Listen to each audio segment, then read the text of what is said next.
They decided they just wouldn't stop dancing. There's this old couple at the pool. I have a lot of old people friends. Remember, I'm 58.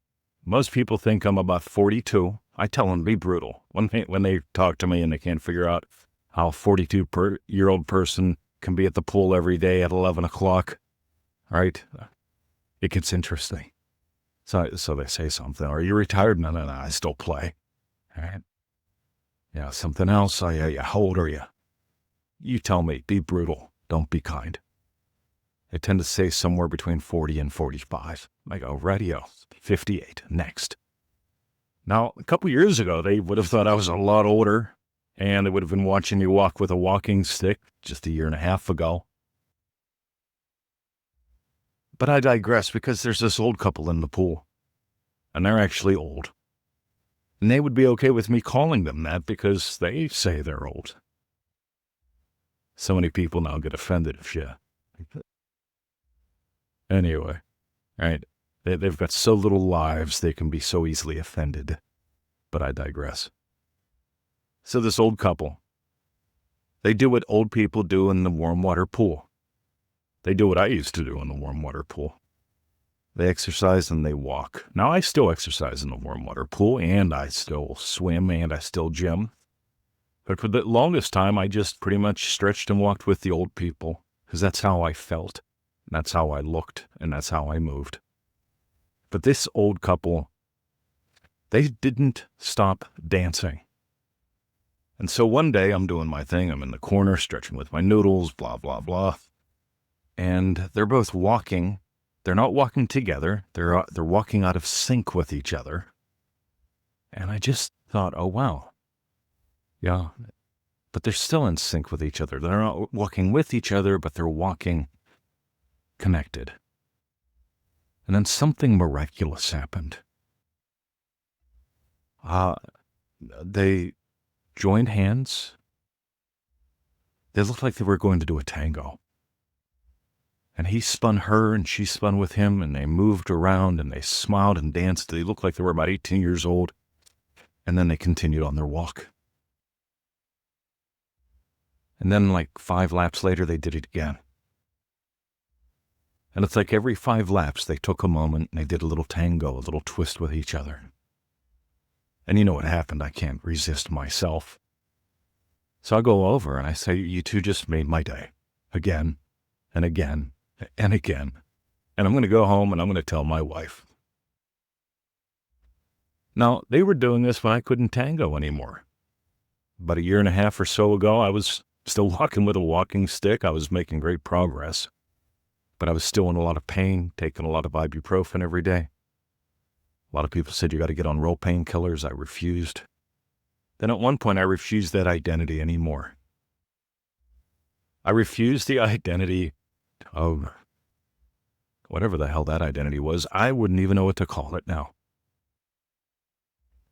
Christmas Day, 2024, I entered the state of fighting fit because I had a very specific desire, something personal. And this is what I want to give to you today. Desires are personal. Problems are universal. And Neville Goddard teaches that every desire has its own plan and power already built in. When you accept the realness of your wish, I didn't wish to be healthy anymore. I didn't wish to rebuild my hip. I wanted to be healthy. I wanted to rebuild my hip, but that wasn't my desire. A desire brings you fire. And December 25th, when I had 2 Christmas hams and a Thanksgiving turkey more of ugly fat on me, when I was still barely functional, when I could swim 25 meters and not drown, and swim another 25 meters and give up, get out. All right, I'll be back tomorrow. I didn't really give up. I gave into, right, that's my limit for that day. Within a couple weeks, I'm swimming 1 kilometer. A couple months later, it was cold outside, so I joined the gym. Yeah, I'm not a fan of getting in cold water when it's cold outside, but I seem to digress. That old couple, they could have danced their last dance and given up. I invite you not to dance your last dance and give up. They've become good friends, and they tell me we can't dance on dry land anymore. but they can dance in the pool.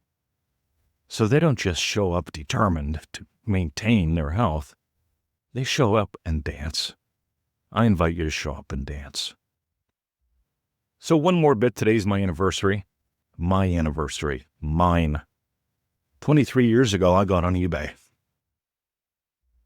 February 2, 2002. For you guys that are into numerology. I'm more into meology. And I decided I'm doing something. And the people that cautioned me against it, that was everyone. eBay's going to take your money. It's a scam. You have the people online, they're going to talk shit about you. They're going to take your stuff and duplicate it and sell it on their own. Some have. But meanwhile, 23 years ago, I decided I had something worth sharing and selling. And me being the essential capitalist that I am, and I love that word because a lot of people think it means something bad. See, here's what a capitalist is. A capitalist builds capital. That's it. And that's been a term that's been demonized. You know, imagination's been demonized. Most people just daydream. So the word imagination, the word capitalist, they pretty much mean nothing. But I'm a firm believer in here's what I notice. Neville says what you accept as true, well, that becomes you, and that becomes your world. And I notice if I do push-ups, my arms get bigger. And if you do push-ups, your arms do get bigger. That's called nature. That's the way of things. That's the natural order. And I invite you every day to do something like Joseph Goddard to the max. So you have your day your way. I invite you to manifestingmasterycourse.com. The 90-day adventure, $97. I invite you to notice, are you going to imagine up excellence today and play with us? If this gives gold to you, the program will give you a lot more. It's a program. See, we designed it so that if you came to Australia on a visitor visa and I parked your ass in the cottage back here and you saw me for 1 cup of coffee a day for 90 days, that's how long a visitor visa lasts. If you and I saw each other for 15 minutes a day, what would I do? I would give you 90 days of play. And that's what Manifesting Mastery Course is. That's the origin story. If I could put you in the cottage for 90 days and share 1 cup of coffee with you a day and go on my way, that's what I'd do to transform your world, so that when you return home, you'd be an entirely different human being. Anyway, that's why it costs $1 a day, the price of a cheapo cup of coffee. That's why it takes 15 minutes a day, because most people waste hours. And when you waste hours, you waste time. And when you waste time, you can't buy that back. Anyway, manifestingmasterycourse.com. That's it for that. Have a lovely day. My name is Mr. 2020. Don't let your dance die. This old couple, they go to the pool. They go to the pool to walk us. But they've built something into their routine that's lovely, that gave to me, that gives to others, that gives to them. What are you going to build into you that gives? Give yourself a chance. So let's imagine up something yummy, like you sending me your updates every 7 days, because we'll share with you yours as we go into the silence.